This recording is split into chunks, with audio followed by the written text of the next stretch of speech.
Felix, sir, can we start, sir? Yes, sir. Please, sir. Please, sir. Yes, sir. Thank you, sir. So good afternoon, all. Respected Vice Chancellor, Professor Dr. V.S. Elizabeth, respected Registered Ma'am, Ms. K.R. Leela, and dear participants, on behalf of the Faculty Improvement Program Committee, I would like to welcome you all to the fourth day of one-week faculty development program on teaching methodology and pedagogy and interdisciplinary approach. It's my immense pleasure and great privilege to welcome our today's speaker, Professor Dr. Ranita Nagar. Professor holds a PhD in economics from Gujarat University, Ahmedabad. Professor Dr. Ranita Nagar, working as the Assistant Professor of Economics, Head TNNLU Center for Law and Economics, and former Dean Research at Gujarat National Law University, Gandhinagar. Professor Dr. Ranita Nagar has experience of 17 years in teaching and research. She has authored, edited, prepared books, articles, reports on law and economics. In addition to publication, she has introduced a course on law and economics in the university. She has attended the Coase Sanders Summer School in Law and Economics at University of Chicago. She is the founding member of the Indian Association of Law and Economics. On behalf of TNNLU FIP committee, I would like to welcome Professor to this one-week faculty development program on teaching methodology and pedagogy and interdisciplinary approach. With these few words, I am handing over the session to Professor Dr. Ranita Nagar. Over to you, Professor. Thank you so much, Dr. Felix. Thank you, ma'am. I'll start with paying my respects, my gratitude, and my great thanks to the Vice Chancellor, Madam, of your esteemed university, Professor Dr. Elizabeth, Madam, to the organizing members of this FDP, and also to all the esteemed, distinguished colleagues who are a part of this FDP. I assume that Dr. Felix is from economics, and I think all the distinguished colleagues will be from law, isn't it? Yes, Professor. We have a faculty from all discipline, Professor. So this is very scary. It's a very, very scary proposition. Why? Because we speak a different language, you know. Economics has a different language. So Dr. Felix, help me wherever you can, okay? Sure, Professor. So what I'm trying to do is, please forgive me if you find some equations and some diagrams, but we will simplify it as much as is possible. The topic given is analytical methods in law and economics. So I'll give a brief background before we go into the analytical methods, because these are the analytical methods that stem from a particular school of economics, right? And that school is the neoclassical school.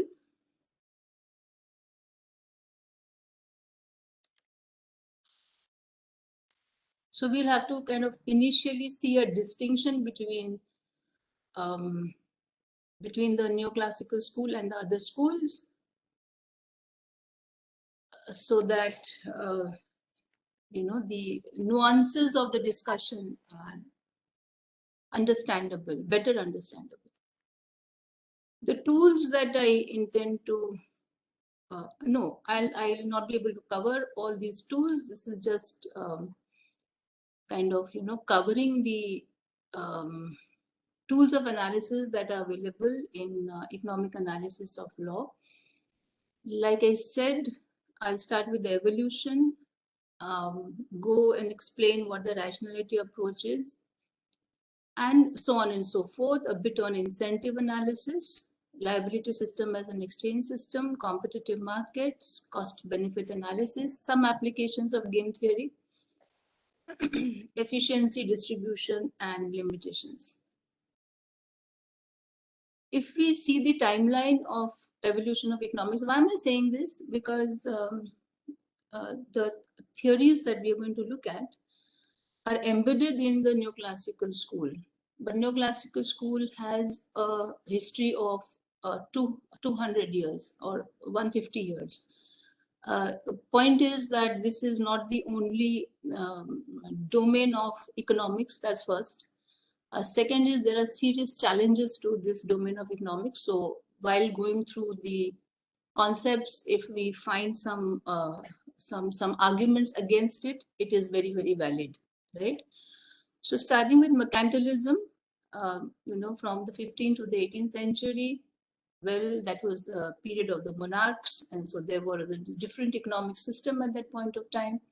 It was feudal, agrarian, land-based, but there some problems came up into the mercantilist economic theory at that point of time. I'm sure we know what those problems were. The biggest problem with mercantilism was the economic model, which looked at only an export-led model. So the minute we look at an export-led model, of course, other than the dissent and the grievances of the masses, because it's a monarchy that we are talking about, and trade is something that is captured by the monarch and the feudal lords. So there is a general unrest in this historical phase. So adding on to that, the problem that happened in mercantilism was being an export-led model. There was bullion that was coming into these countries, which led to typically what would happen when you have too much of bullion coming in, the prices, the domestic prices need to rise. Of course, then you did not have the currency system as we have now, but then how the bullion system translates into the pricing, which saw hyperinflation at that point of time. And we know that, subjugated people plus inflation is a very, very dangerous combination. So all those developments that took place led to an environment that was very conducive to looking at an alternate theory that would, that would come and give a solution to this problem, an economic problem that the country is in. That is when Adam Smith comes with the laissez-faire theory, that is mid-18th century. And laissez-faire theory is connected with, Dr. Felix will tell us that it is the original classical school of economics, right? Which said that, so compared to mercantilism, clearly there were the feudal lords and the monarchs who were kind of monopolizing trade. So it was clearly a better option wherein everybody could participate in trade and state should have minimum intervention. And the idea was that large part of the masses would be in a position to get the benefits of trade. And we also know this is the time when, industrial revolution is ushering in, and with its mechanization, so on and so forth, there is the possibility of larger trade. There's a possibility of larger participation in the trade. And laissez-faire is not about only export, it's a net export-import model. Why did classical economics kind of, emerge as a dominant force? Because mercantilism was in its decay. The whole philosophy of mercantilism was in the decay. Classical economics, developed into what is known as the neoclassical economics. This is 1890. Interim, of course, we have to mention Karl Marx and economics of the Marxian economics. This is in the interim period of 1776 and 1890, that is classical school and neoclassical school.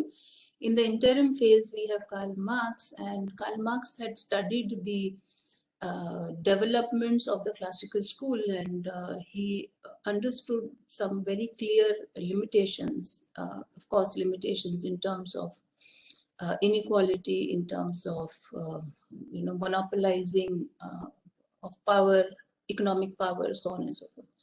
So it will take many sessions to talk about Karl Marx, but he had seen the consequences of classical model and very ferociously wrote about it. And we know the influence of Karl Marx as far as the revolution in Soviet Union and the revolution of China is concerned.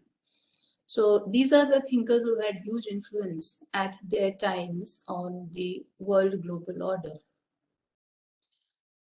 So in order to minimize the effect of the Marxian influence, and clearly Marxian influence was not something that was going easy with power lobbies. So they needed an alternate intellectual discourse, and once again, so therefore post Marx or succeeding Marx, there was an environment of very strong influential people who wanted an alternate to the Marxist theory, and that is where we see the neoclassical economics of 1890, the names of Alfred Marshall, Gibbons, Veblen, so on and so forth. They have held center stage over the last almost 200 years. So that is the neoclassical economics embedded in a mature, full-blown capitalist economy. Of course, Marx countered it by way of creating models for economic models for socialism and communism. Everything. So the arguments that I will be discussing with you will be the neoclassical arguments, because like I said, last 200 years, neoclassical economics in the womb of capitalism has held maximum sway both in the economic world and in parallel to the evolution of laws that come from a neoclassical understanding. Interim, we know, some shocks that the economy faced under this sacrosanct neoclassical model of free market. Free market, minimum government intervention. Free market would lead to a competitive market. Competitive market has highest efficiencies in terms of allocative, productive, and distributive efficiencies. So this is the belief, and this is the framework under which the neoclassical philosophy existed. But in 1929, as we all know, this belief, this functioning of the market found itself at the brink of collapse. That is the Great Depression. And this is the time when President Roosevelt introduces the New Deal. And the New Deal is a blueprint of what came to be known as the Keynesian economics. So Professor John Maynard Keynes, he advocated strong government intervention, not the manner in which Marx was talking about it, but in the manner of, when a neoclassical model falls into a crisis, then it is the Keynesian instruments that need to come into place. That is very, very strong state intervention, state spending, deficit financing as we know it. So the 1929 depression led to a period of almost 40 years period of Keynesian economics. It is during this New Deal on the blueprint of Keynesian economics that minimum wages came in the US. Very strong labor movements, and labor unions were formed. Huge institutional changes took place. For example, taxation for the corporate and the business world rose from 20% during pre-1929. It went up to 80% in order to fund these social welfare policies that the Roosevelt plan, the Keynesian economics advocated. So huge employment expenditures. Why? Because once again, large, very high level of unemployment and prices is also a very dangerous combination. So it's better to pay for the state to pay for measures that would, placate the masses rather than go. Those costs are lower than the costs that would have been faced when there is a civil unrest. So the New Deal, like I said, brought in pro-people, multiple pro-people actions, and that's where the coinage of the welfare state comes in. That state has to function as a welfare state with, these responsibilities. Are we continuing with the Keynesian model? Yeah, we've been seeing sparks of the Keynesian model coming up. For example, the 2008 crisis was typically an example of state intervention in the US. Like it was the federal bank that came in and declared all kind of bailout packages. So that is state intervention. But the difference is between 1929 and 2008 and multiple such crises in between, dot-com crash, Asian tiger collapse, so on and so forth. The difference is that these bailouts went towards businesses, whereas the welfare spending in the Roosevelt plan, according to Marx, was directed towards pro-people. So that was a broadly pro-people model. Why? Because Dr. Felix will tell us that Keynesian economics talks about C plus I plus G, consumption, investment, and government expenditures. And during a collapse, the private investment dries up, the consumption expenditure dries up. All that remains is the government expenditure. But then they are not the same. The Roosevelt plan, the Marxian, the Keynesian model of 1929, and the sparks of the Keynesian macroeconomics that we see during these crises are very different. Though the state intervenes and bails out, the question is the state intervenes and bails out whom? But the state intervenes and bails out. When the state bails out, then there are certain default pro-people measures that happen. For example, employment can be saved, prices can be regulated. So these things have happened, but with a classic shift. By the time we reach 1970, the world witnesses the oil price shock, and that means rampant inflation across the world. So inflation became a problem. We know Keynesian economics has the mandate of very high deficit financing. We also know deficit financing is linked to high prices. So when did Keynesian fiscal expenditure governed economy, kind of lose a lot of its steam, because that economics mandated inflation, but the oil shock crisis of 1970 made inflation a very, very big problem. So therefore, once again, US comes together, especially during the times of Thatcher and Reagan. And we all know famously, they come together in what is known as the Washington Consensus. What is the Washington Consensus? It is a consensus which takes a stand against the problem of inflation by limiting deficit expenditure, and that is famously known as the Austerity Drive. And when we talk about Austerity Drive, what we are actually talking about is the state, withdrawing from multiple areas of business, and classically we see liberalization, privatization. We take away the employment protections, we change the labor laws, we change the property laws, we change the environment laws, and so on and so forth. We go in for privatization and liberalization, such that the state's expenditures are released from these multiple areas. What is the consequence of that? The consequence of that is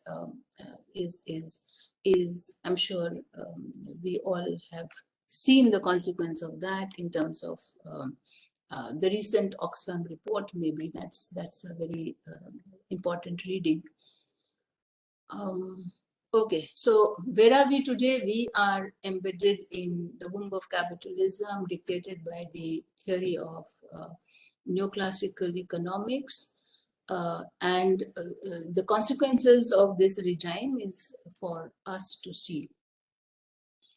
And the last part before we go into the theories is the very recent challenges and very strong challenges which are highly recommended as readings to the neoclassical model.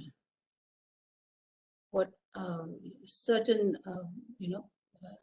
publications that I would strongly recommend is Thomas Piketty, Capital in the 21st Century, 2014 publication.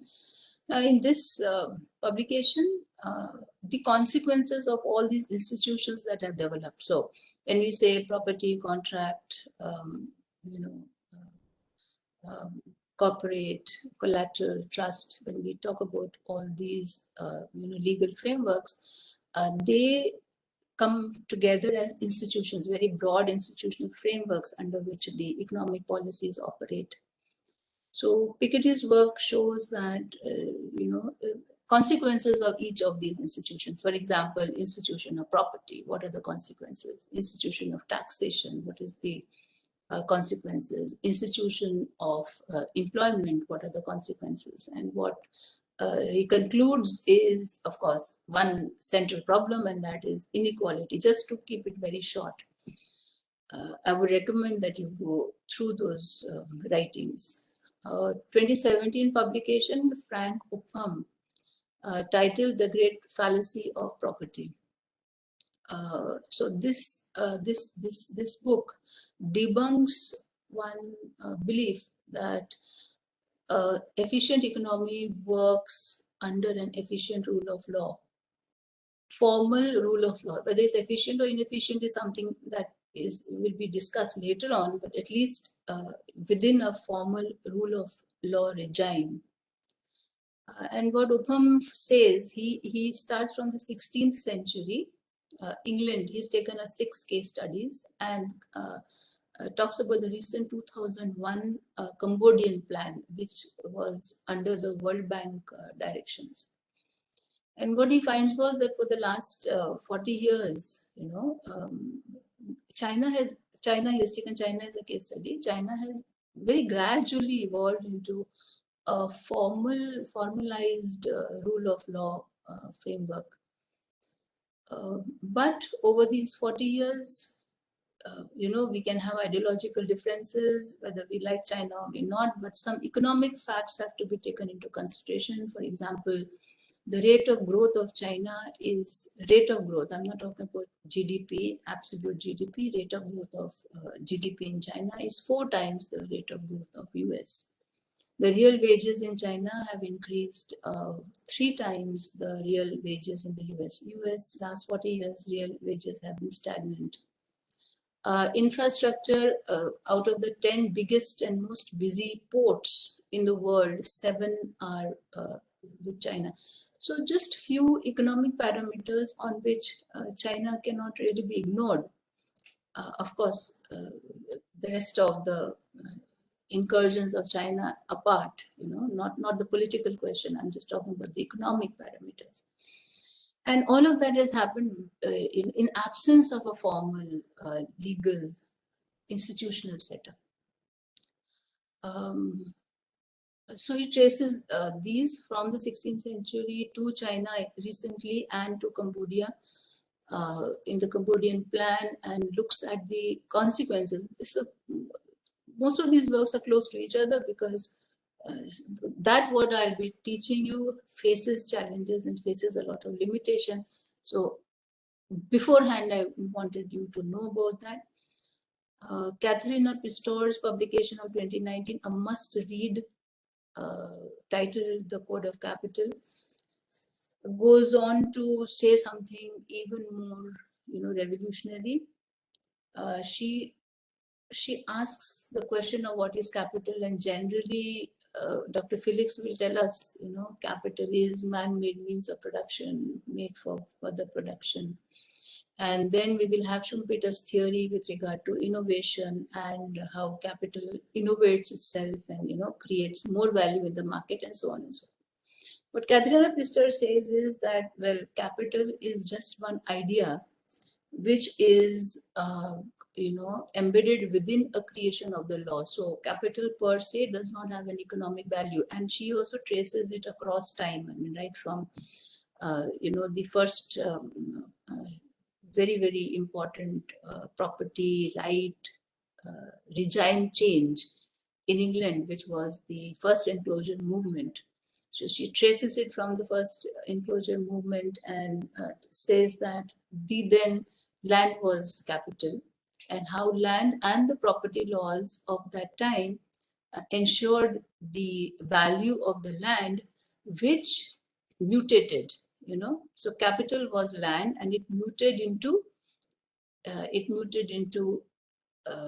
over a time period. It muted into assets, so from land to machinery and industrialized world, and therefore the mechanized assets, which evolved into the world of domain of finance, so the financial assets, which are now moving into the domain of the digital space, that is therefore digital assets. And they have a certain value within themselves, but most of the value is because of the manner in which these assets are coded as capital through the legal framework. In particular, she says that it is this legal framework that grants certain features to these assets, which she describes as capital. And those features are priority, durability, universality, convertibility. So if an asset has these attributes, you can understand what is the scale and the scope of value that can be retained through these assets, through these features of the assets. What are the features of the assets? Priority, durability, convertibility, and universality. And these features get embedded in capital by the legal framework of contract law, property law, collateral law, trusts, corporate law, and bankruptcy law. So highly recommended reading as far as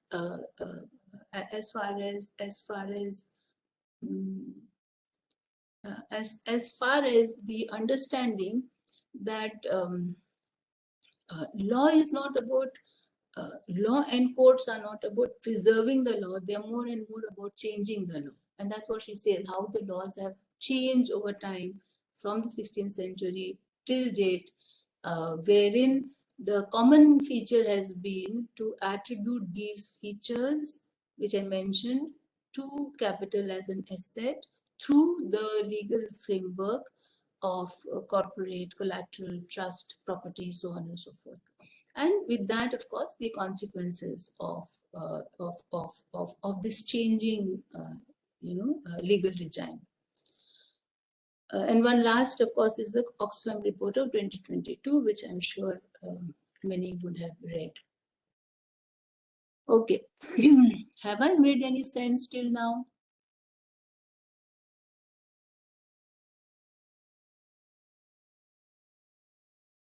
Am I making some sense? Yes, Professor. Yes, Professor. So this was, a background check on which school of economics are we going to speak about in terms of analytical tools, because we need to know as students that this is one dominant theory that we are discussing. Like I mentioned, there are strong rebuttals and strong criticisms to that.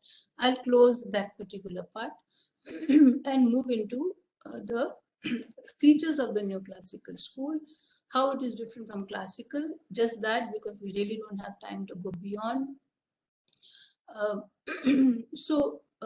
Neoclassical shifted focus away from supply to demand side economics, right? This is a few things you will have to bear with me. Post-mercantilism, agrarian, feudal economic setup, moving to,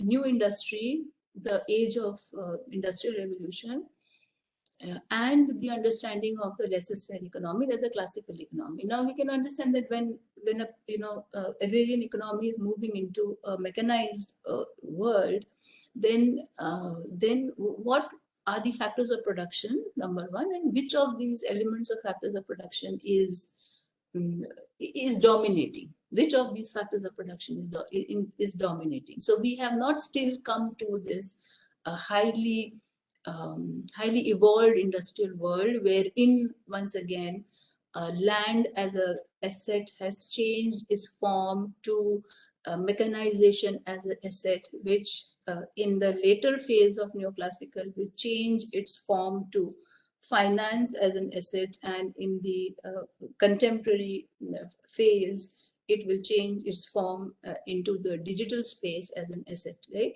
So just concentrating, at classical and neoclassical, classical would be a time when labor would have very strong presence as factors of production, right?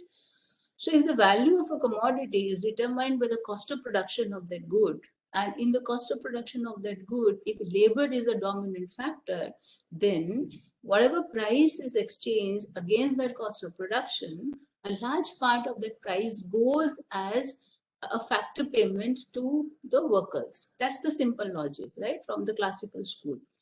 Because the classical school, in the long run, says law of market, for example, says that there is no unemployment in the long run. What is the logic behind that? The logic behind it, there can be short-term unemployments, but then because higher production, higher sale would mean higher cost of production, and the returns of this cost of production comes back to the dominant factor of production in this exchange system, which is the labor.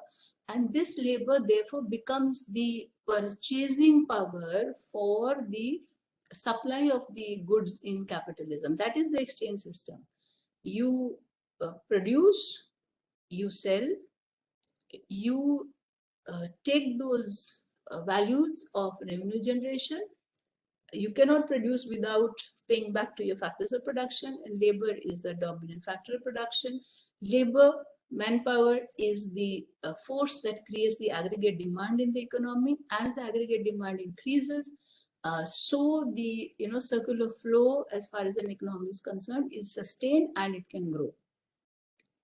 So this is the classical point of view, whereas neoclassical shifts its focus and kind of ignores and negates the cost of production version of economics that came from classical economics, and focuses on the demand side of economics, which is that the value of the commodity will be determined by the utility of that value to the consumer. It's as simple as that. It has nothing to do with cost of production. This is, if we understand it carefully, and we understand it in terms of the changing role of labor, which is converted into more capital intensive production processes, we find the reason why the aggregate demand falls, because a sufficient amount of that value does not go back to the working class.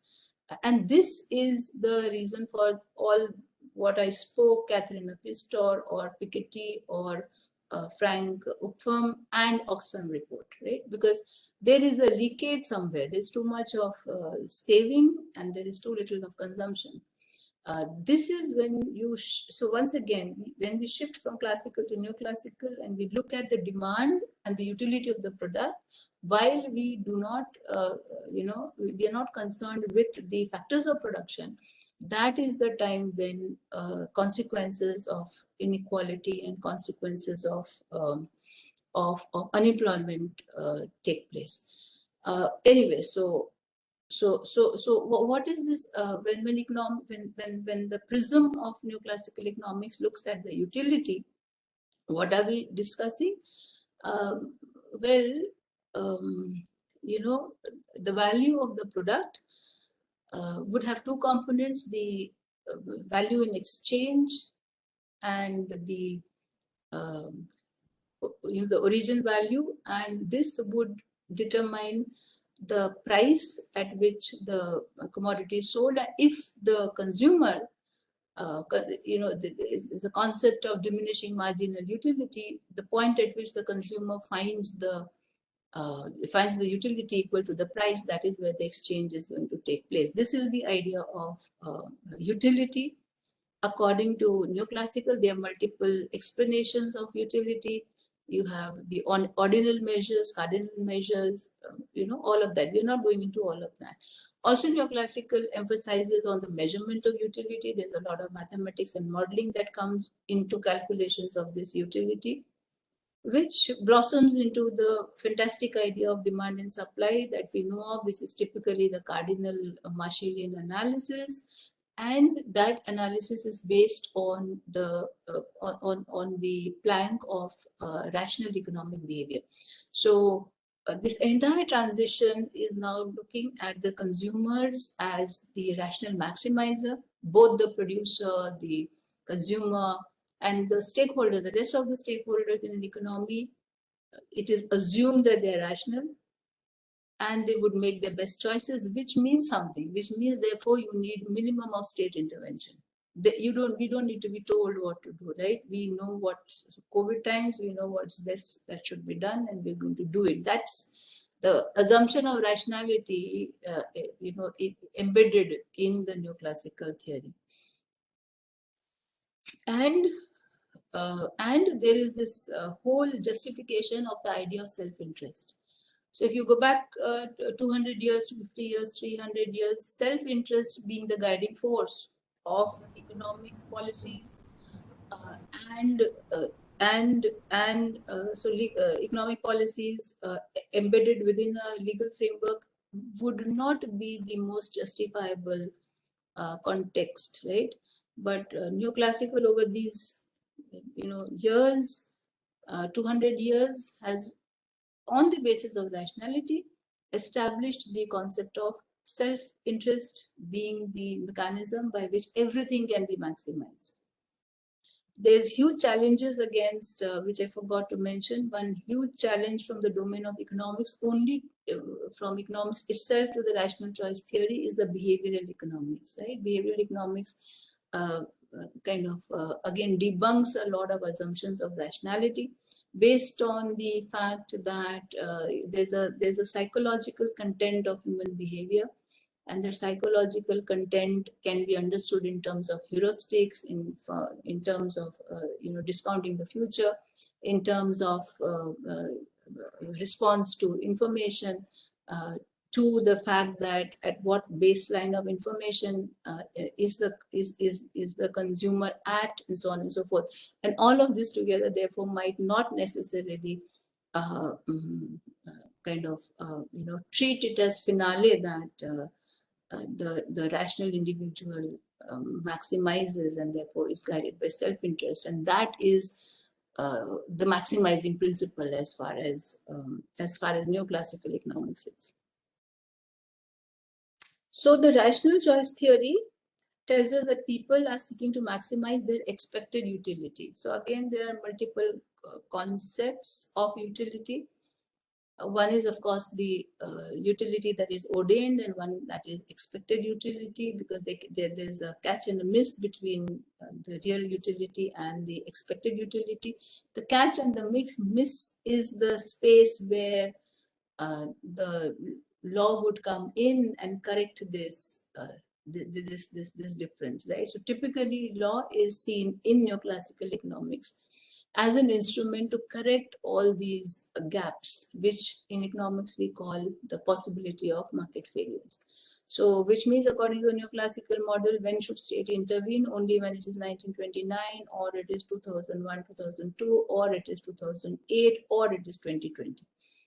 COVID times. So that's the only time. Why? Because markets are failing here. Otherwise, markets work efficiently. That's the logic.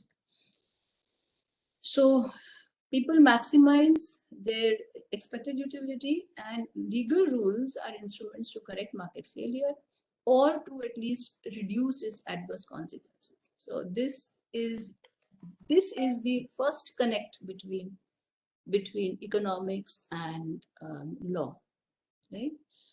And the instrumentalities for this are competition law, tort law, patent, consumer law, and these instruments counter, abuse of market power. They abuse of market power in terms of the markets and monopoly.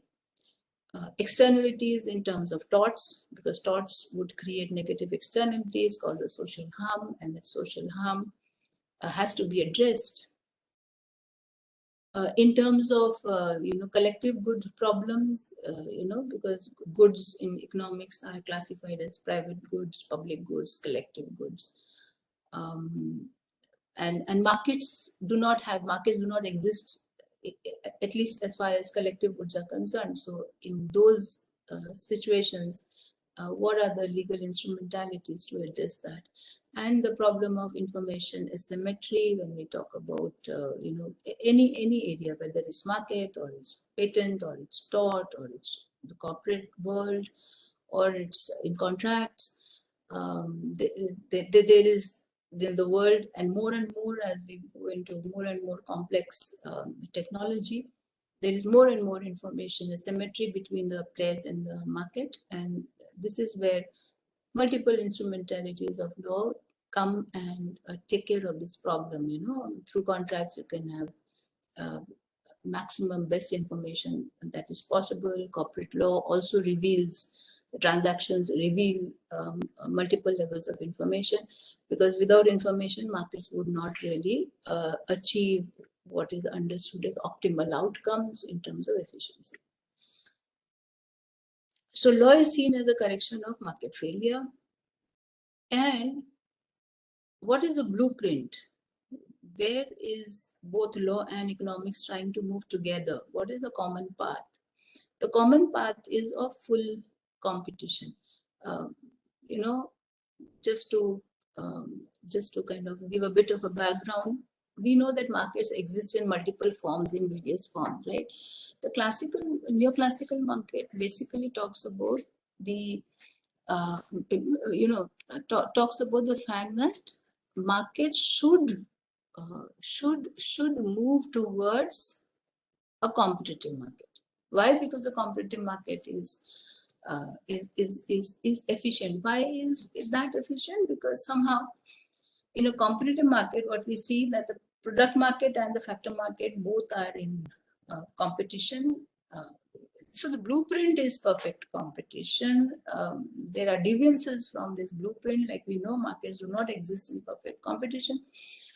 Multiple degrees, various degrees. That is where the law comes to check the imperfectness of the markets, because it is the model of competitive market that would maximize social welfare. Why do we say maximize social welfare? Because the factor market is competitive, the cost of production is efficient. When you say efficient, it is not wasteful, it is not more, right? And because the product market is in competition, once again, the price would also be very close to the cost of production, only leaving space for something that is known as normal profits, and it would deter the market from looking at supernormal profits or achieving supernormal profits. So given the consumer and the producer in this game, if a price maximizes both the satisfaction, the consumer satisfaction and the producer satisfaction, that would mean therefore that the aggregate satisfaction or the aggregate surplus would be maximum, and therefore the idea of a competitive market which would lead us to maximization of social welfare. And like I've already told you, full competition can only be attained when the rest of the points are addressed. So market power is addressed through competition law. Externalities, negative externalities are addressed through tort law. It's addressed through regulation. It is addressed through criminal law. Information as collective goods is addressed primarily by copyrights and patents. And information asymmetry would be addressed by trademark and consumer law. I mean, this is not limited. You know, we can keep thinking of new imperfectness in markets and find the parallel legal instrument to be addressing that market failure. So primarily, in neoclassical economics, laws are seen as instruments that correct market failure. With regard to regulatory interventions, neoclassical economics, advocate the Coase theorem. The Coase theorem is very important, both in property and in tort. And the basic idea is the level of transaction cost. So when there is low transaction cost, then property rights efficiently exchange the entitlement such that the right moves to the higher valuing owner. And if when the right moves to the higher valuing owner, then there is a value, addition of value, addition of value because of the transaction. Had the transaction not taken place, this addition would not have been possible. And had the transaction not taken place, given efficient property right framework, then this transaction would not take place. So the property right framework encourages the transaction to take place such that, so therefore the idea is the property right framework should be aimed at reducing the transaction cost so that this transaction is facilitated. Why should this transaction be facilitated? Because magically, a value of 100 becomes a value of 150 just because there is a higher valuing buyer who comes into this transaction.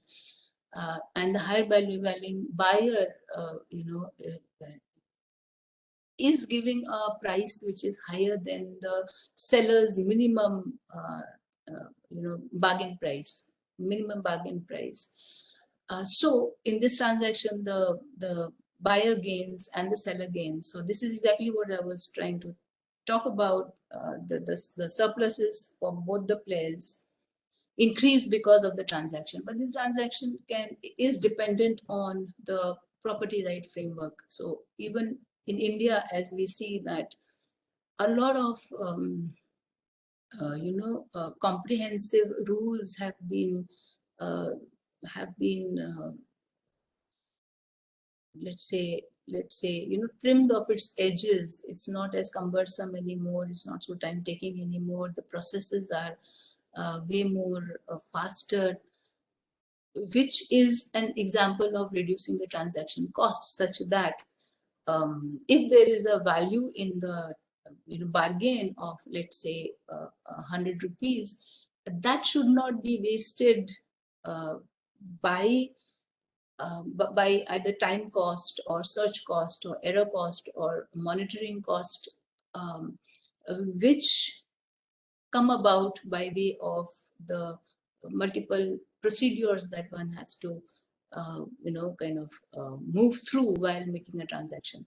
So but does this mean that the very important property right procedures, for example, having to register it, having to have a clear title, and so on and so forth, if those processes, so neoclassical economics would not say that do away with those processes. No, why? Because there is the transaction becomes of larger scale and depth in the market. For example, the real estate laws itself. Real estate market has developed because of these important certainties and guarantees in place. That's an instrument of developing and encompassing the market. But they should not, overreach to an extent where the transaction costs become very large and erode the value of the bargain in the first place. So, so that is, so property right transactions would be an example of lower transaction costs. But then when you have markets where transaction costs are very high, for example, tort, for example, crime, here the transaction costs are very high. How do we know that? Well, we know that because clearly, you know, so in property, you know the buyer and the seller, you know, but in a tort, this information is not available, and this information will only come after a certain process starts, right? So since the transaction cost is very high, unlike property, the market will not be able to bring the cost of the harm equal to the you know, cost, the cost of the harm that is borne by the victim. There is no market mechanism to address that.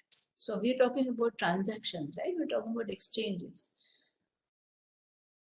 In a property right exchange, there is a lot more information that is available. In a contractual exchange, there is a lot more information available. In a tortious liability or a criminal liability, there is much less information available. The role of probability is very high. You know, the probability of both, you know, apprehending and convicting would be, you know, that probability would be very high.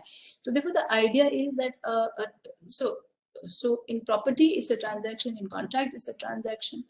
In crime, it's a transaction. In tort, it's a transaction. But the nature of these transactions are different based on the degree of transaction costs. These transaction costs are excruciatingly high in cases of tort and crime because of the probabilities and the fact that we do not know the parties involved, unlike property and contract.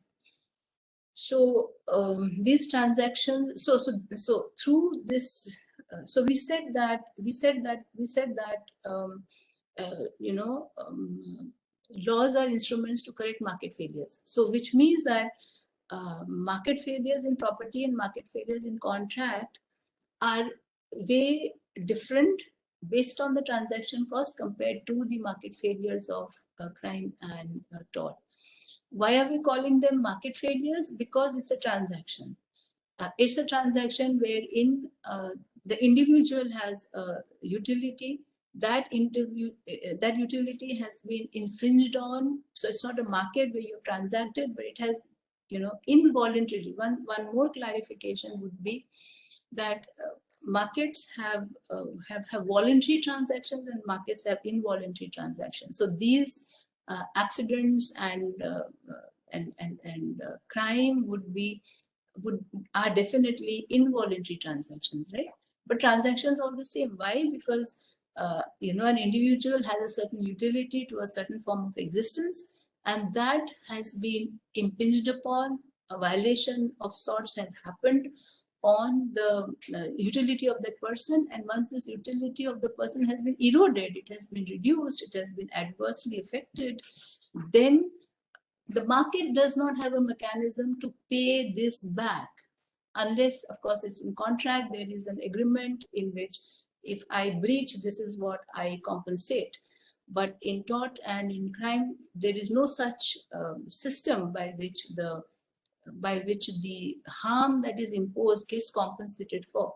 So this is a classic case of market failure wherein the law intervenes to correct this market failure by holding the person responsible and kind of attracting from the wrongdoer the value that the victim needs to be compensated for. Of course, in varying degrees, depending on the kind of case that we are talking about. Okay, so this is a bit about transaction cost economics, and I hope I tried to link I try to link transaction cost with the alternate institutes of law on the basis of the degree of the transaction cost and the extent to which this market failure needs to be corrected. That is the basic idea with regard to what I was discussing. Any questions on this?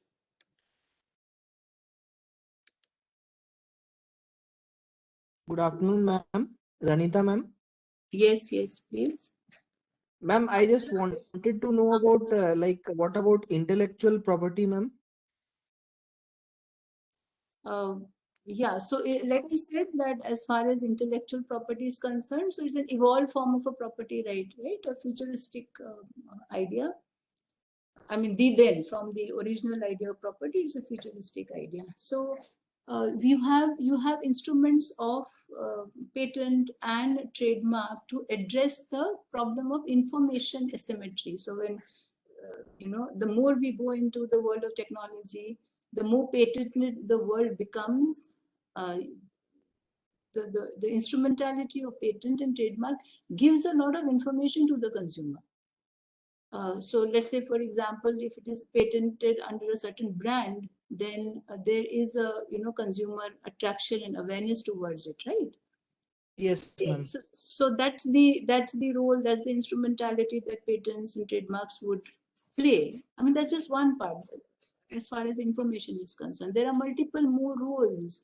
For example, if you take patent, then information is, so when you say transaction cost, you say that, there is something known as search costs that are very high. So if you think about transaction cost between any transaction, you'll find that the search costs are very high. Now think about a world which does not have a patented product and the brand associated with it. Think of the, think of the certainty, uncertainty, risks that are attached to products that would not have that kind of a certainty to it. So all of that is reduced. Multiple thousands of consumers just beeline for the patented product, isn't it? Why? Because Yes, it is contained under a certain instrumentality of law, which has certain provisions that if X, Y, Z is violated, there are certain liabilities that are in store, isn't it? Amran, is that okay? Yes, ma'am. Yes, ma'am. Thank you, ma'am. Also, of course, there is the loss of economic reputation when you're talking about, so let's if you take away the patent and you say that I'm just a market player, and maybe a bad product kind of adversely affects me in terms of market reputation and in terms of losses. That is correct, but that is not sufficient. So market response is a desirable is a desirable instrument, but is not a sufficient instrument, because unless liabilities are ascertained, unless the whole process of patents, it's so revealing. The process of getting the patent is so revealing, isn't it? You have to share all your information. You have to go through multiple scrutiny in order to get the patent. So that itself is the first level of scrutiny for you. And then that comes into the product, and then the product holds its market value. So the point is, market reputation is a desirable instrumentality, but it's not a sufficient instrumentality. That's number one. And multiple answers to this. If I've answered you, then it's okay. Any other question? Ma'am, with regards to that only, ma'am, I just wanted to know if we have any tools for, or like how can we get data regarding the costs that are associated with, like, let us say, any kind of patent infringement is taking place, or like you just said that somebody is copying somebody else's trademark. Yes. Then in that case, how can we know that the costs of such a market failure, if I'm saying the right economics term for that, then how can we calculate that, ma'am? Are there any tools for that, ma'am? Yes, there are tools for that. See, what you calculate is, so if there is an infringement, right? Yes, ma'am. So first of all, when there is infringement, then I mean, are you saying that? Are you saying during the process of patent or after the process of patent? Ma'am, after the process of patent, because it is like free riding on the innovation that has been carried out by someone else. Yeah. So see, one direct way of doing it, which when patent suits are filed, one direct way of doing it is to check into the price of that product. Clearly, Okay. if it is an infringed patent product, then the price would be definitely lower than the price of the patented good. That's point number one. Yes, ma'am. And you have to look into the market share of that patented product. There are there are frameworks in which, if given a certain point of time, if the market turnover has increased multiple times, so that's another reason which tells us that why the market share has increased so much, and the answer to that would be the reduced price at the patented at the cost of the infringement of the patent, right? So Yes, market ma'am. share and price are two direct variables through which you can trace the cost of the you can share the return, you can find the returns to this infringed good, and based on that you calculate the loss to the loss of the original patented product, because that much of market share has been lost, right? Which Yes, means ma'am. that much of sales from the original patented product has reduced. So these are some simple ways. There are multiple more ways, but these are just off the cuff certain clear tools by which we can understand the cost of infringement. Yes, ma'am. And there are a lot of things in patent also, like we also are able to therefore evaluate and test. For example, see, patents we know across different jurisdictions, the duration of patents are different, isn't it? It's not the same. Yes, ma'am. Yeah. So what is the basis of that? The basis of that is again empirical studies on patents, which means that so technically patents are understood in economics in terms of the breadth and the length of the patent, right? So here, if you're talking about the length of the patent, then there are ways of finding out very simple values that are available. Okay, let's say 20 years is the time period. So for the first 5 years, what are the returns of the company from the patent? From 5 to 10 years, what is the return to the company on patent? So on and so forth, up to 20. And what we will find inevitably is that the rate of return falls across time period, which means that Yes, ma'am. in 20 years, the R&D cost that X company has, undertaken is covered in 20 years, right? But those studies are not done in India. Why? Because it's very possible, there are papers on this also, it's very possible that the return from the patents become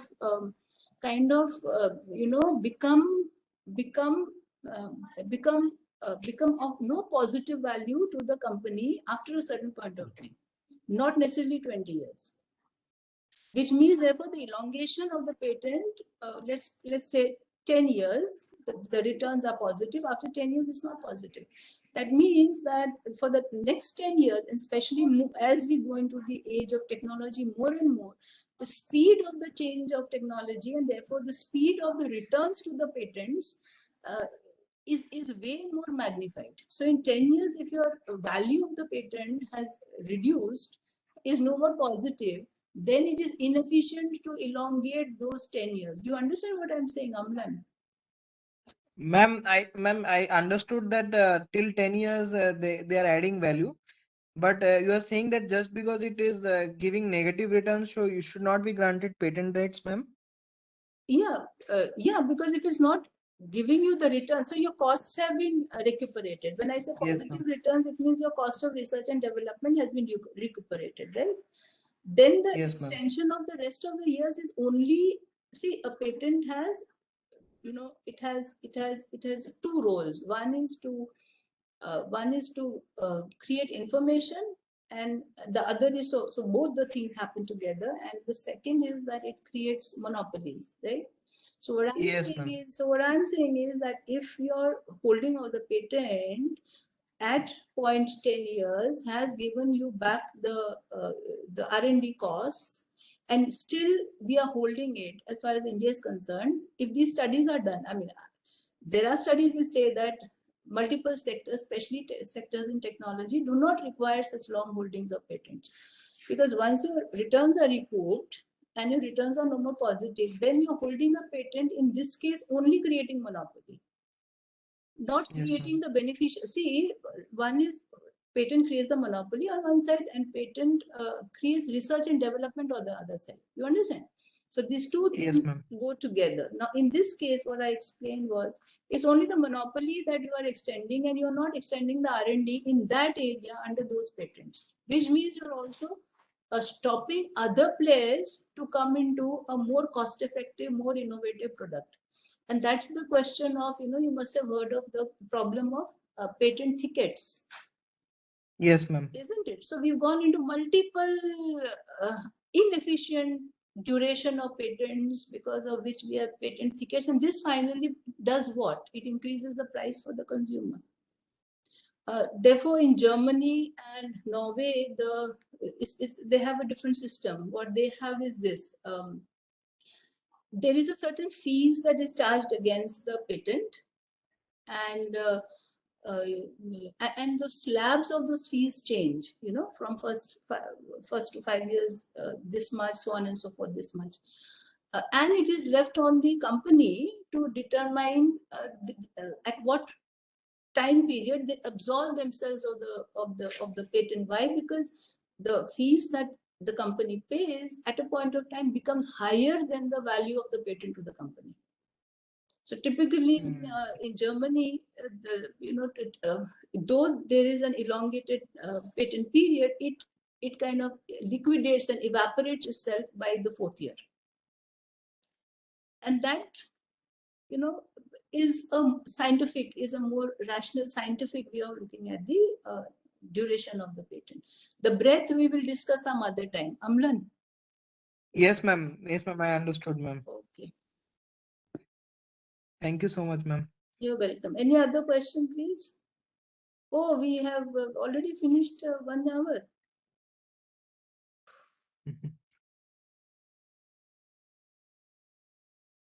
Any other question on this?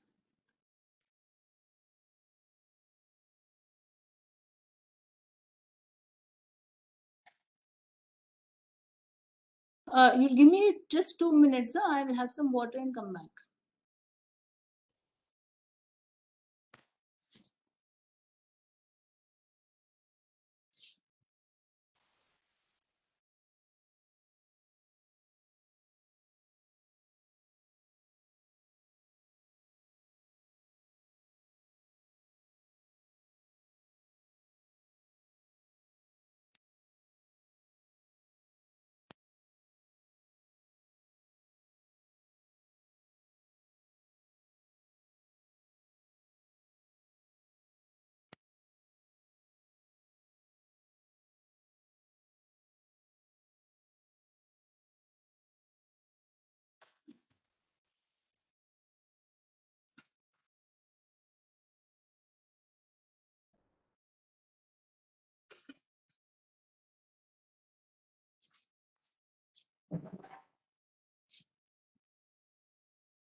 All right. I know post-lunch sessions are really not the best thing in the world, but it'll be nice to have some questions, that makes us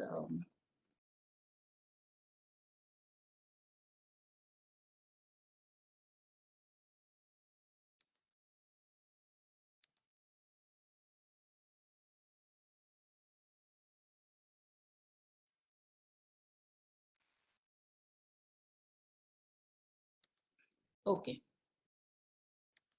Fine. So again, once again, taking from the neoclassical school, rationality is the premise, and from rationality, like I said, self-interest is the guiding force. So therefore, from there is the offshoot of the entire study of incentive analysis.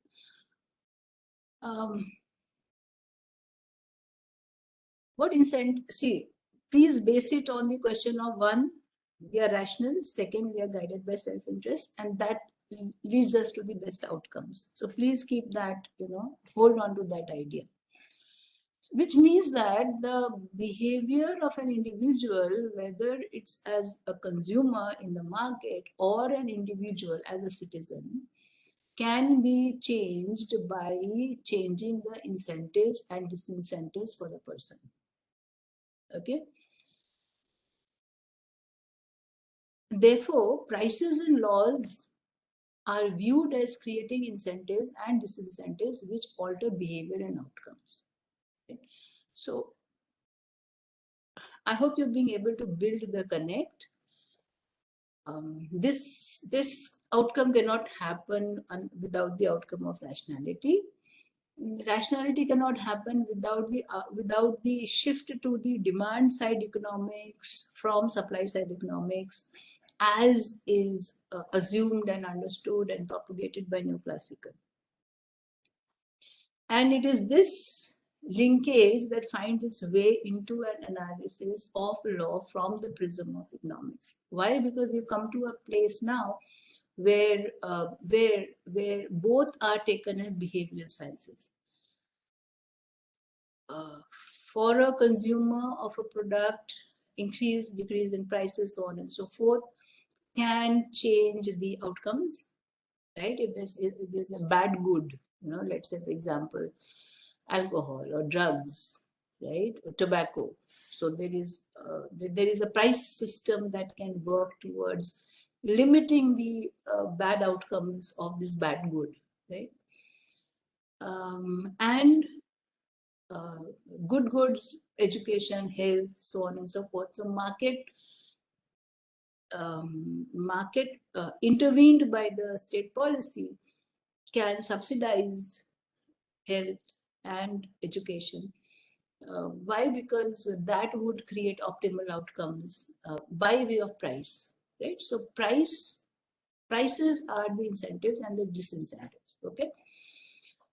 Similarly and identically, laws are also incentives and disincentives for all players in the market to alter the behavior to the socially optimal desired outcome. So prices are seen as the sanctions in laws. Prices are nothing but sanctions in laws.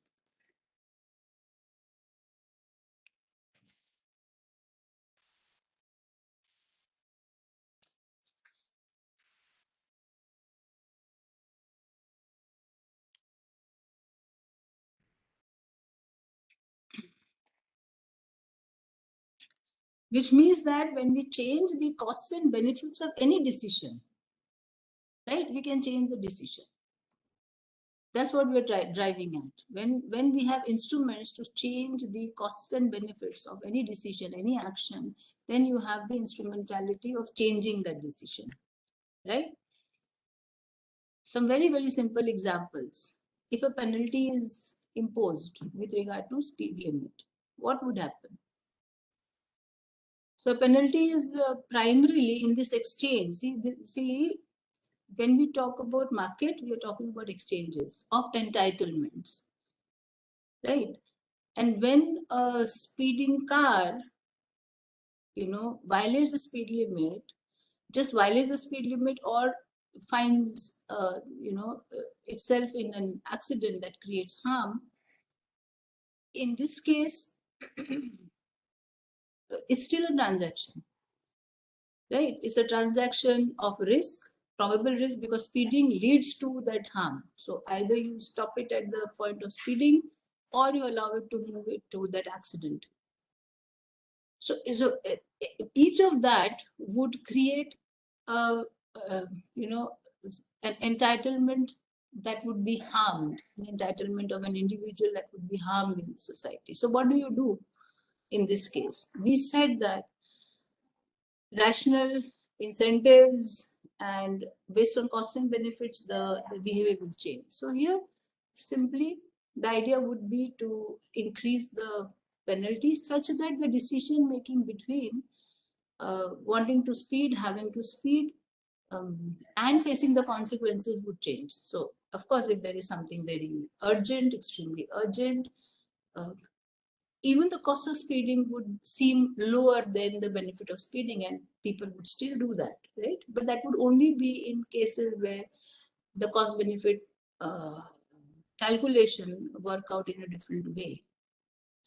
So that's one, which means that we have come to a classic understanding of if you take two variables and you want to talk about penalties as one variable, as a causative factor, which influences the number of speeding cases, then we find that there is an inverse relation between the two. And I'm sure those who have done basic economics know that this is the neoclassical Marxian talks about. Rajan, you want to say something?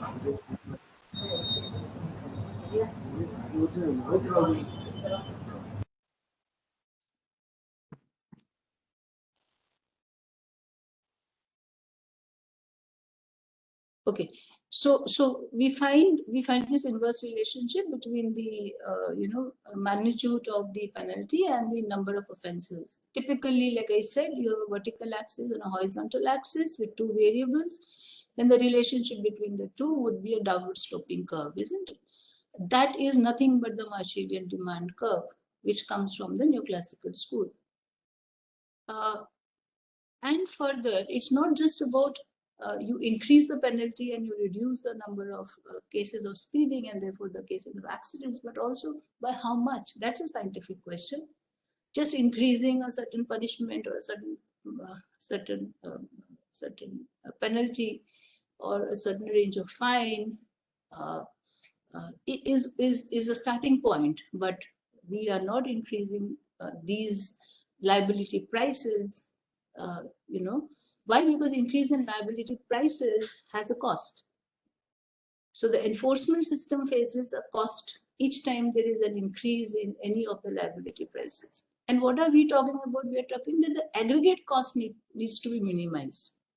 The aggregate cost, which would mean from the enforcement system covering administrative, judiciary, the entire enforcement mechanism on one side, and the costs that the society faces on the other side, both in the aggregate need to be minimized.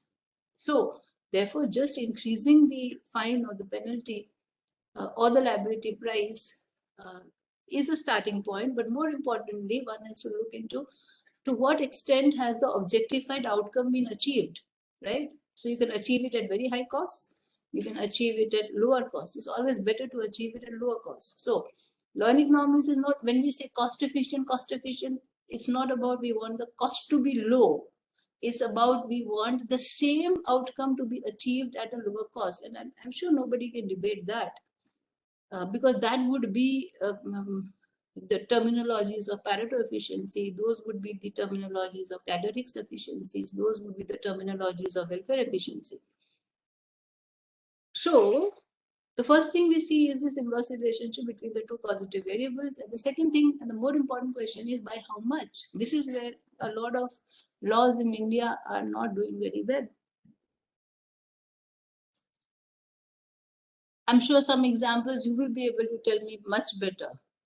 We are increasing the punishments, but we are not seeing the desired outcomes, right? One classic example would be the 2013 Criminal Amendment Act, right? Rapes have been increasing after that. So what does this mean? This means, once again, let's go back to the first cardinal principle, Marshallian demand curve. This is nothing but the elasticity. Elasticity, the responsiveness of the outcome to the causative variable that you have identified. So if the causative variable is punishment in case of rape, an increase in the punishment to what, and this increase in punishment, please recall, has cost implications for the enforcement system. Are those costs justified? Those costs are justified when there is an equivalent decrease in the number of offenses. Now, this, when you say equivalent decrease, of course, you're not saying, you know, one-to-one equivalence, but a range. So what we find, if you, once we do this study, this needs empirical study based on the theory, which is the theory would be the Cardinal Marshallian demand. But based on that, we have to get the empirics of, you know, the number of rape victims post 2013, the cost estimations of 2013, and see how they have worked out. In India, it's very clear that they've worked out extremely adversely, right? So in this case, what we are doing is we identify therefore other variables. So when you create a causative equation, you're going to say that the you know, function that you create. So rape is a function of the punishment. Clearly, yes, punishment, but what else? Is it just punishment? There has to be a set of relevant factors that are also attributable to increasing cases of rape, and those attributable factors the researcher from a very thorough study needs to identify. For example, that factor can be employment, that factor can be education, that factor can be you know, reducing a patriarchal attitude in the society. So if this is your function that you created for rape, and you say that, okay, punishment is only one variable, but what did we find? We find that punishment and rape, there is, the elasticity is very low. That means the responsiveness is very low. This would mean that that the state, the government, the machinery has to work with the other variables. There are studies which have you know, shown sufficiently that higher level of unemployment go with higher incidence of rape. Lower level of education go with higher incidence of rape, right? So these are not short-term measures, but definitely long-term measures that need to come in order to make the causative variable more effective.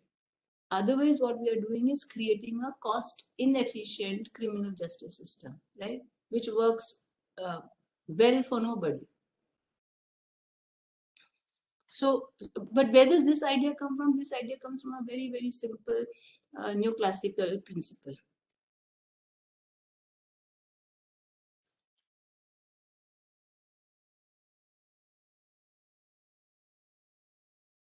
All right, now this is an interesting concept that I'll try to look at, which states that the liability system as an exchange system.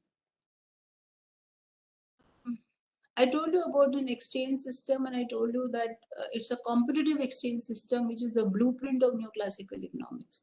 And deviations, you have instrumentalities in laws that address this this type of a market failure, isn't it?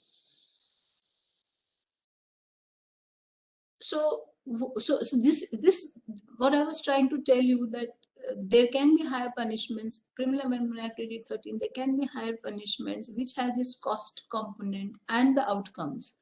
And when we call this inefficient, we say inefficient because it is not close to the blueprint of a competitive market. What do we take away as far as liabilities are concerned from a competitive market? What do we learn about how a liability mechanism should function vis-a-vis the understanding of an exchange system? See, one example in crime, let's say we talk about retribution and deterrence. Let's talk about the two components of criminal punishment, isn't it? One thing is that retribution is something, you know, in the form of vengeance that looks back in time, whereas deterrence is something that looks forward in time. It looks forward in time by way of deterring the individual and giving deterrence signals to the society as a whole. Other than retribution and deterrence, this the idea of a backward signal and a forward signal can be understood in terms of liability price and punishment price under the areas of tort, contracts, and crime. See, what are we saying here? We are saying that a market exchange is a one-time transaction. One-time transaction would mean that there's a certainty of the players and there is a contract which determines at what point of time the cost that has been undertaken by one player in the party. There is a certainty that at a given time this cost would be compensated for by the other player in the party, isn't it? This is the basic idea of an exchange, of a market exchange. There's a certainty to it. How should this exchange be? Should it be in terms of a monopoly price in the monopoly market? No. Neoclassical says it should not be there because then the aggregate surpluses are not maximized. It should be more towards a competitive market wherein, once again, the cost of producing a commodity is efficient. Therefore, the price is efficient. Therefore, both the players gain, or more than two players, they gain. Now, if you think about this in terms of this transaction, which is a two-time transaction. So this market exchange I told you is a one-time transaction. What is a two-time transaction? A two-time transaction is that, what is the transaction here? It is that a cost has been imposed. In case of a crime or in case of an accident, a cost has been imposed, right? But there is no market mechanism to compensate for this cost. So what would happen to this market? This market is typically a case of market failure. What would this mean? This would mean that undeterred costs would keep on getting imposed because there is no form of that cost being compensated for on the victim by the wrongdoer, right?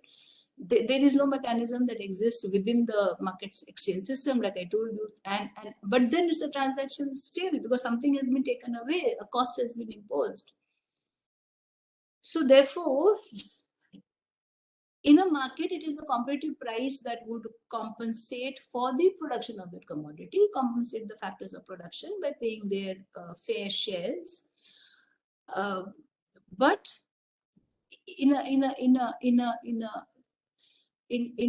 so once this market exchange is completed, there is something else that goes on in the market, and that something else you do not have a market mechanism to correct for.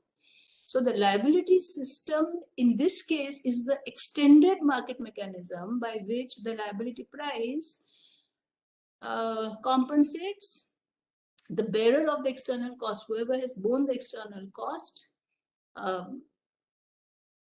the individual or the circumstances that have created this cost, right? I've already told you that low transaction cost, you have the property rules that work efficiently. In high transaction cost, you have the liability rules that work efficiently.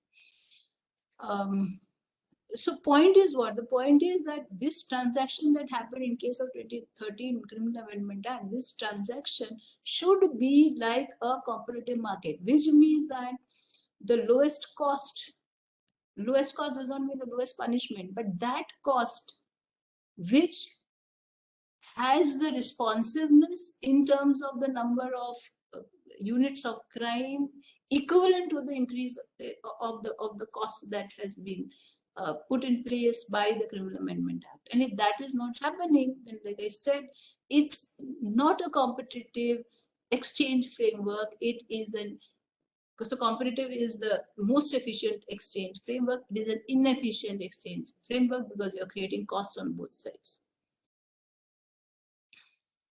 So that's what I'm saying, that the question that remains for multiple areas of law that have been looked in, that should be looked into by the cost efficient framework or an efficient exchange market framework would be that whether these exchange systems in place, which in this case are the multiple liability systems, whether they're efficient or not. Are they inversely related? Question number one. Do they have high elasticity? Question number two. If they do not have high elasticity, then you have the other variables, the multiple variables that can come into place that we have identified in terms of the function that we have created, depending on the law that is being spoken about and the attributes of that law. So a typical idea in crime is the expected value for crime, that is the gain minus punishment into probability of getting caught and convicted.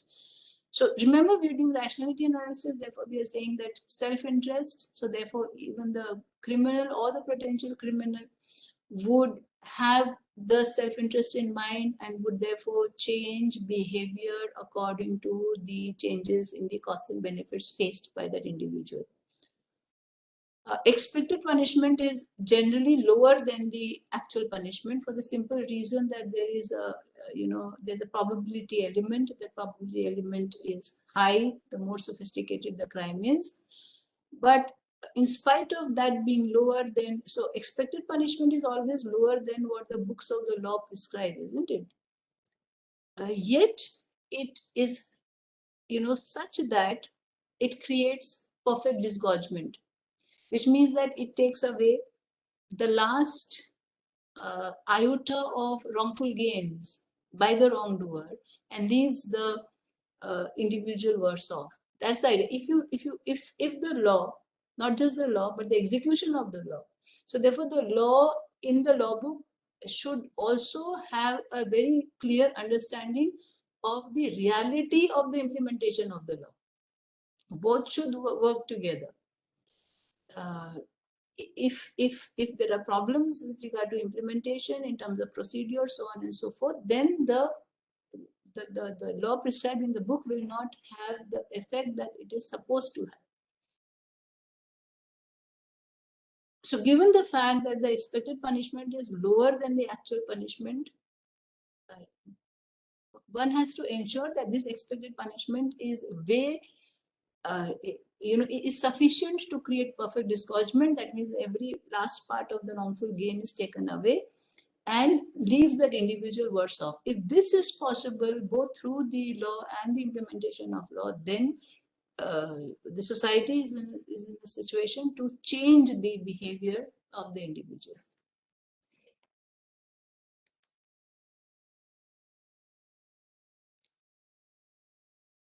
All right.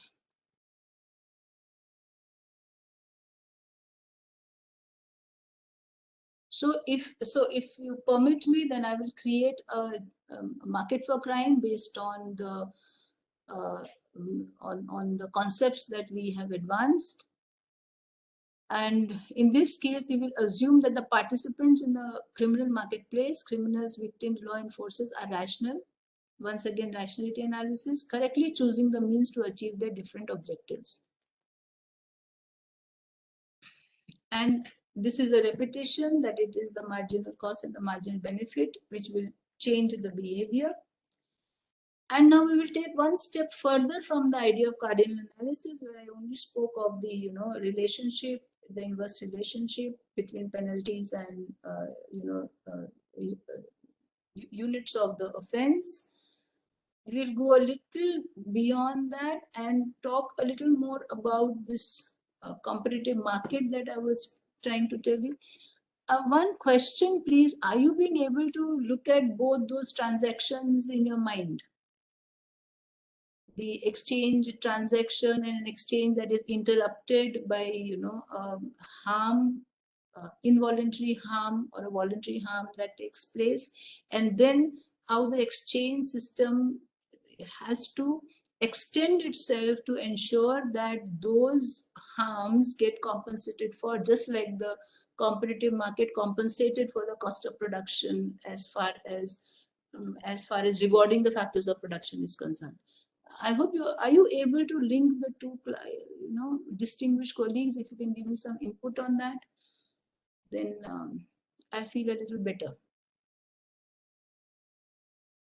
Are you being able to hold the two concepts and relate to them?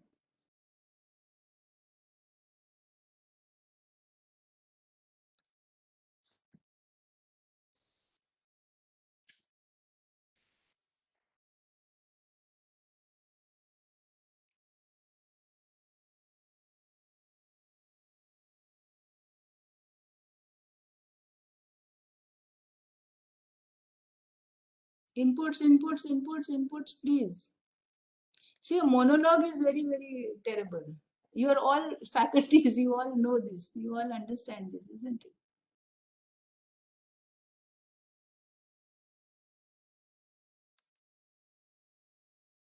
Very few inputs.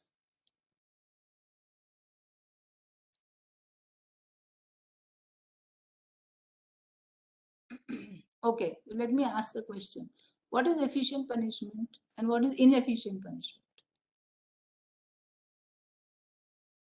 And how will you further your argument? The punishment that effectively deters a person from committing that crime. I mean, it should be proportionate to the gains that he derives from stealing. No, wrong. MCQ 0. Sorry, sorry, Amlan. Sorry. Because see, this you have to do with numbers, isn't it? So therefore, you will be very, very careful about the concept that you're using. It should deter, you're correct, it should deter, but it should also deter at a certain cost. Remember, we want to minimize the aggregate cost. So that part of the story has to be also brought into the picture. Amlan. Yes, ma'am. It's Yes, not ma'am. entrance, yeah, it's that part of the story. So patent for you, you know, patent. Okay, then what is the cost of that patent and what has that patent done in terms of increasing R&D and increasing profits? Both, isn't it? And at what point it reverses itself? At what point it is not kind of generating R&D and not generating profits for the company? That is efficient patent. Ma'am, so here can we say that the cost of the item that is being stolen? No, I'm saying cost means cost to the enforcement system. Aggregate. Okay, ma'am. We're talking about the aggregate social costs. Yes, ma'am. Isn't it? So just two inputs.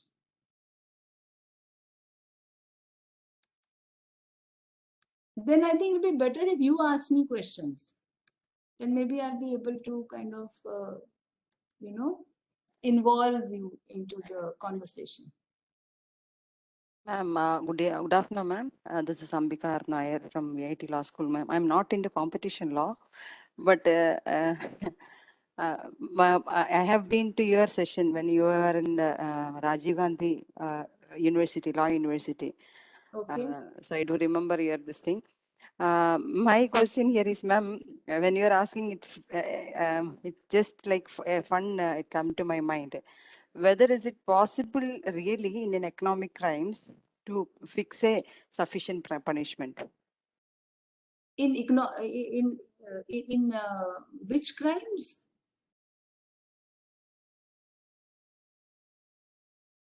Hello. She was talking about economic crimes. Economic offenses process. Economic crimes. Okay. Economic offenses. Yes. Yeah. Yes, it is. And that's exactly what you know, white collar offense laws have done in India also.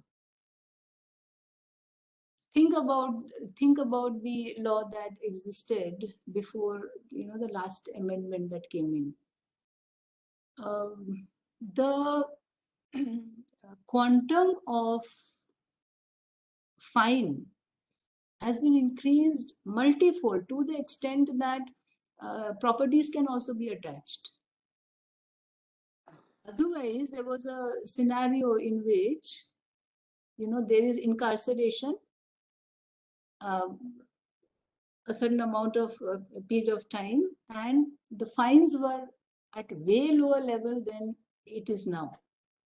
What is the logic? I already told you that logic is perfect disgorgement, which means that you take every iota of the wrongful gain. Otherwise, once your incarceration period is over, you can come out and gain from the wrongful earnings, isn't it? So that's a very typical example from the Indian scenario. Of course, Indian law with regard to white collar has taken from the developed world, but that would create So that's one example wherein perfect disgorgement is the objective, which creates deterrence. And broadly, it is the quantum of fine that has been increased multifold, like I said, to the extent of attaching property and attaching property of near relatives also. Okay. Any other question? Hi, ma'am. This is Sriram here. Am I audible? Yes, yes, Professor, please. Yeah, ma'am. The question I would like to know pose Just a here. second, sir. Have I answered your question? The previous person? Hello, ma'am. Yes, ma'am. Yes, ma'am. Okay. But whenever I used to watch news and all, ma'am, with respect to this, like business frauds or any other thing, no, ma'am, it is a part of competition law. I am not at all into a competition law, ma'am, to be very frank. I just have the knowledge of reading this thing, newspaper and all. But I am much interested in the economic aspect. So I always used to think whether it is possible to exactly calculate the economic compensation in case of an economic crimes. So that was always a curiosity, actually. Ambika, see, like I said, what you are telling us is something that would bring us to this perfect competitive exchange system. You know, that calculation. Yes. That is the blueprint. The calculation you are telling me is the blueprint. What I am telling you is that the amended law has taken us closer to that amended blueprint. That's all that I'm trying to say. Closer in the sense that at least better disgorgement is happening. Better data. We see in market, we really do not have a competitive market. The way we say efficient cost, efficient price, we have different degrees, right? Similarly, when we say liability system and exchange system, what we are saying is we want to come to your point, isn't it? Is it possible? It is possible, because from the previous law in place, we have a law in place which is creating more disgorgement. Now the question is that perfect disgorgement? We've still not come to this competitive exchange system. As information, methods, auditing, technology, so on and so forth advance, we will come closer to the question that you're posing, isn't it? And bring in features of disgorgement that makes deterrence. See, just say perfect market is not possible, your perfect liability system is not possible. But that does not mean that we say it's not possible, so we do nothing about it. That's the point. Thank you. Thank you, ma'am. Thank you, ma'am. And next time, sorry, next question, please. See, this is so nice when colleagues ask. It's so nice. Thank you. Sriram sir, you were asking something. Yeah, ma'am. My question would be: are you trying to suggest that economic efficiency also takes into consideration social costs? Are you talking from a regulatory perspective? Or are you talking from the participant perspective? I answered this question just now. I am talking from a social aggregate cost perspective. Because as a law practitioner, what I feel is that especially with regards to Your economic. voice is not very clear, Mr. Sriram. If you could kind of either speak slowly. Am I audible now, ma'am? Is it clear now? You are audible, but I'm not able to catch the words accurately. Yeah. Okay. Just a minute, ma'am.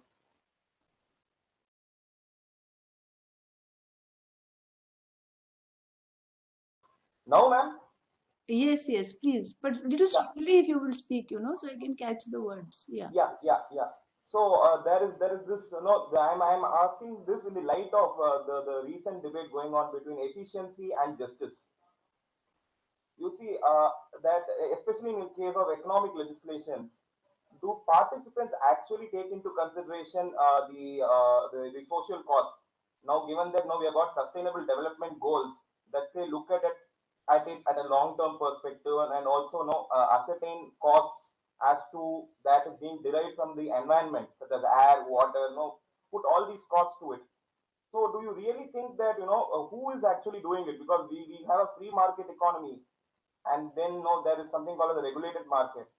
So this is what I just want to have your views on it. I am a legal person, but I just wanted to know your views. How is the law evolving? As in, how is the concept evolving? Is the principles of economics universal as to self-efficiency, or is it now over the years also taking into consideration such social costs? All right, Mr. Sriram, thank you for the question. Very, very important question. First point, justice and efficiency. Okay. Efficiency, we know, I'll just say once again, is about being able to do something more at the same cost, or being able to do the same at lower cost. This is efficiency. If you can do the same at lower cost, or you can do more at the same cost, this is your parameter of efficiency. Okay. Yes. So justice is not a free good. First of all, let's understand the concept of justice is an economic good. Justice is not a free good, because you cannot create justice without resources. Right. Okay. The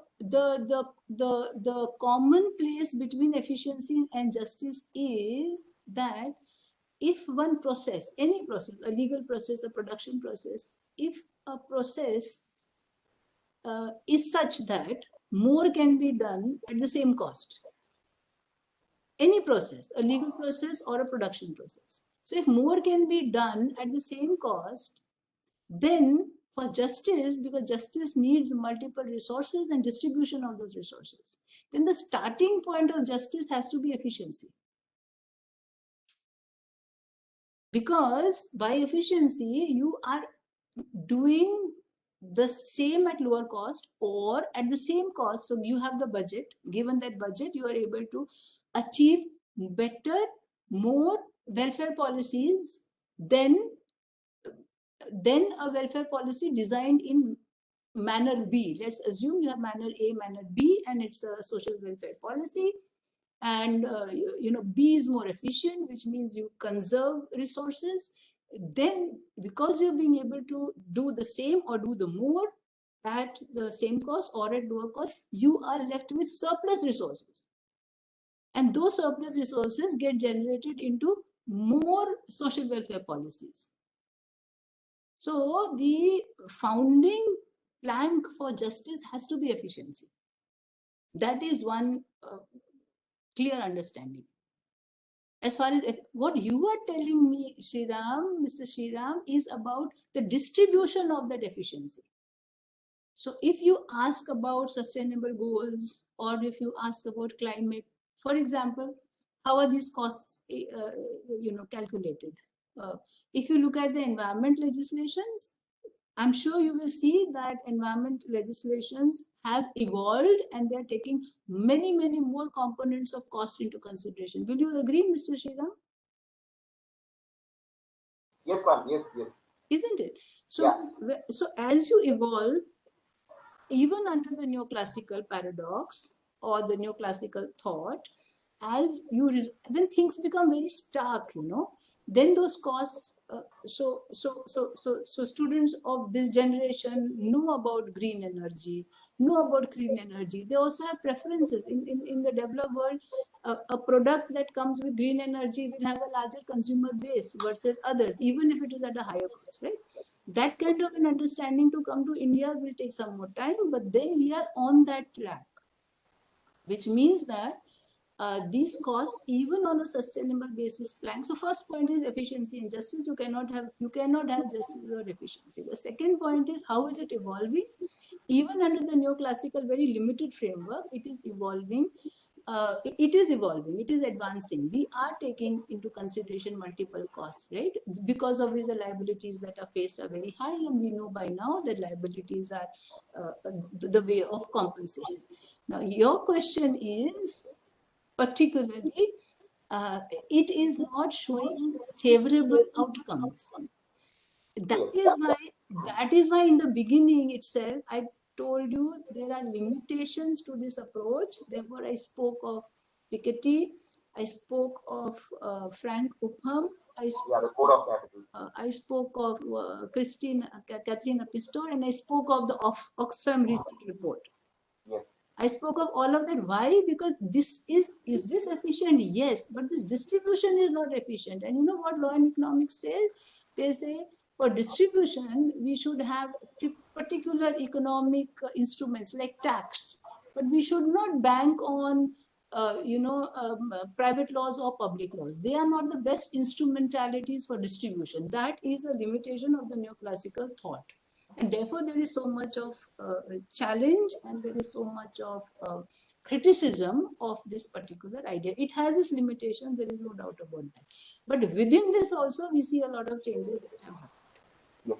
My next continuation would be is that our principles of economics, sort of universal in nature because Little slowly, Mr. Sriram. Yeah, okay. So our principles of economics, such as the Coase theorem and all these, are universal in nature because the problem now is that all the economic legislations are being transplanted mechanically into the other jurisdictions. Now, Continue, please continue. Yeah, what is without giving effect to this law and economics approach of that particular jurisdiction, because it is economics is based on a principle that human behavior is sort of assumed to be certain in certain way. But is that applicable to a jurisdiction like when it's being transplanted? That approach is not being taken into consideration. Would you agree with this? I agree, Sriram. Mr. Sriram, I agree with you completely. Otherwise, why should I start with the challenges to neoclassical? Why should I take so much of time to tell you that neoclassical is not sacrosanct and the only dominant narrative? I told you about Marx. I told you about Keynes. Some other session I will be able to elaborate way more on it, because this time your topic was analytical tools, so I had to give you the analytical tools of the theories, like you mentioned, neoclassical free market philosophies are being transplanted, integrated into laws, not just India, but across the world. And it has some repercussions, very significant, not some, very significant repercussions, especially what we saw in COVID times. So I completely agree. And once again, Mr. Sriram, as far as efficiency is concerned, this does a good job. But then, the returns of these efficiencies have to be distributed. And that will not happen within the paradigm of the new classical school. You must read, what law do you teach, Mr. Sriram? Corporate law, ma'am. You must read Catherine Pistor, Professor Pistor's Code of Capital. Code of Capital, yeah. I just took note of it. You must read this. You will understand this distribution effect that I'm telling you about, how neoclassical economics does not do it, because what Pistor madam says is because this whole idea is captured by the regulatory framework, by the laws, and through these multiple laws that I told you. For example, see, a trust gives durability to that capital asset. So even if you are bankrupt, the creditors, no matter, even if they are secure creditors, they will not be in a position to kind of reach into your private property to to do good the credit that you've taken, isn't it? There's a limit. Corporate law does not allow you to do that. There's this, what is this? The separation of the entities. Yeah, ownership and control. Yeah, so all of this she discusses, and she talks about this distribution does not happen at all. In fact, it gets prioritized, and it has features of, and through legal instruments, it has features of durability. Like I told you, you can hold on to that capital asset, and this she has traced from 16th century to today's data. Data is capital. So you must read into that. I would agree completely with you that this is a limitation. And hello, I don't have to tell you this. This is the crisis of capitalism itself, isn't it? Yes, ma'am. Yeah. So we can't shy away from it. Capitalism is in crisis, And also it would really help you if you look into Piketty, because Piketty has taken all these institutions and showed consequences. And consequences are something that we, and you know what I think is, knowledge is experience. You know, I can tell you all kinds of things, but if you don't experience it, you will not internalize it. True. I can say fantastic things about neoclassical, but if you have seen it in your experience, then it's you can internalize it, and it's knowledge. But people are rational. They are dictated by incentives. We are a self-interested society. These are your building blocks of neoclassical, and there are limitations to this. True, ma'am. And consequences are there for all of us to see. You know, if these things were very successful, then you would not have had climate issues the way we are having it, right? I mean, there are multiple such examples. Anyway, yeah, I agree with what you're saying. But since neoclassical has held sway as a dominant school over the last 200 years, since law and economics is a 70-year-old discipline, taking all the nuances of neoclassical. Why? Because it embeds capital. It creates monopoly of capital. Capital form can change from land to manufacturing to finance to digital, but the control of control of capital remains. That's so. Is it efficient? Yes, because the control of capital retains itself and multiplies. But the distribution of the gains from capital is a big question that you are asking us about. Yeah. Okay. Yeah. I was waiting for a question like this so that I could really tell a few things. Ma'am, my last question. Yes, Mr. Shiv. Some basic literature on economic analysis. Slowly. Some basic literature on economic analysis of law. Something that's no fundamental. Okay, very simple. But then see, fundamental would be Dr. Felix has it. Cooter and Ulan. Cooter and Ulan. That's Law and Economics by Cooter and Ulan. Very basic. Dr. Felix would be having that reading. But ingrained in the Chicago School of Economics, which is ingrained in the Neoclassical School. So those are your basics, right? That's your basics. All of the basics in that, and efficiency oriented, not distribution oriented. Okay. Whereas Piketty and Pistor are the arguments with regard to how distribution has failed completely. It's great to be efficient, right? But you cannot hold on and monopolize that efficiency and sees repercussions everywhere, right? True. So, for example, property, we say highest valuing owner, right? You know, property transaction should go to the highest valuing owner. Now, who are the highest valuing owner, and what have they done to mountains and oceans? You and I will never be the highest valuing owner of any resource, right? And excessive mining. So, and for that, read Upham, Frank Upham. Like I said, like even he's done a study on China, whether we like it or not. That even without formal laws in place, China is now standing taller than US. Of course, things that they're doing we might agree on, but on economic parameters you cannot ignore China.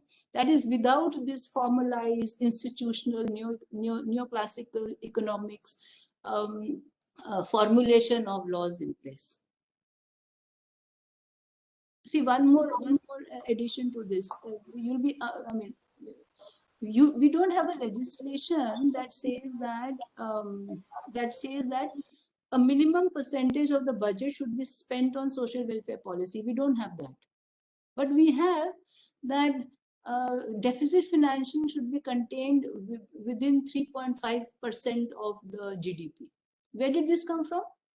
This is a classic example of how a law with regard to finance and budget has been transplanted into a developing country like India. COVID is different. All countries have gone beyond. And this is what I was telling you about 1989, the Washington Consensus. Please read Washington Consensus also, and how we all became signatories to it. Washington Consensus, the whole idea was to fight inflation for right or wrong reasons and to bring in a limit to fiscal deficit. How come this is, to be an investor-friendly destination, to look strong on parameters of highly attractive investment destination, one of your parameters is the percentage of deficit within 3.5% across. That's a neoclassical idea, right? That's a clear case of transplanting ground rule wherein your socio-economic legal conditions are so different. True. Okay, sure. Thank you, ma'am. You're welcome, Mr. Shiram. Please do these readings. We will discuss at another point of time, right? Sure. All right. So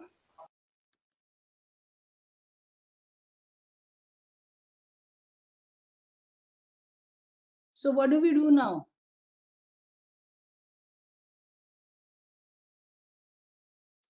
Distinguished colleagues.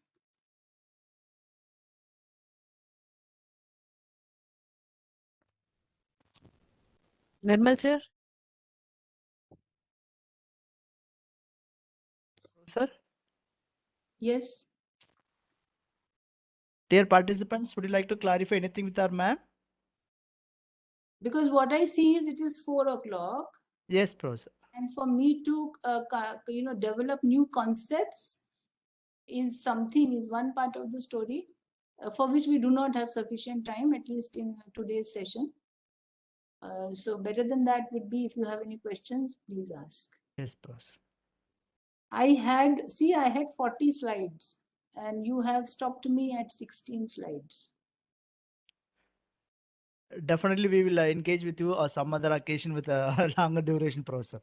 So since it's a 1 week thing, we thought more than 2 hours we can't engage with our faculty colleagues, Professor. No. So definitely we will use it in different occasions. Okay, you're very welcome. Yes, Professor. Dear All right, participants, would you like to yeah. clarify anything with our ma'am?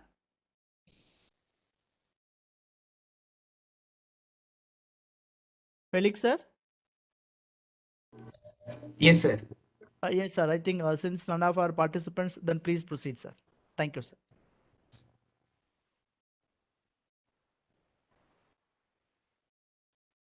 Sir, may I proceed with the vote of thanks? Yes, sir. Amalan, sir, please wait. I think Yes, Thomas Amalan, sir, raised, please, sir. Ma'am, good evening, ma'am. So thank you for your time, ma'am. So it's an informative session, ma'am. So we learned many things from classical and neoclassical and all the limitations and all other things, ma'am. So thank you, ma'am. So I don't have any questions regarding the sessions, ma'am.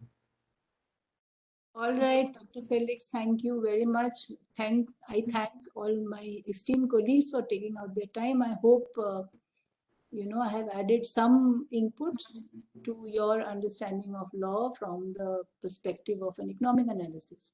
Yes. Thank you, ma'am. Amalan, sir, please propose, sir.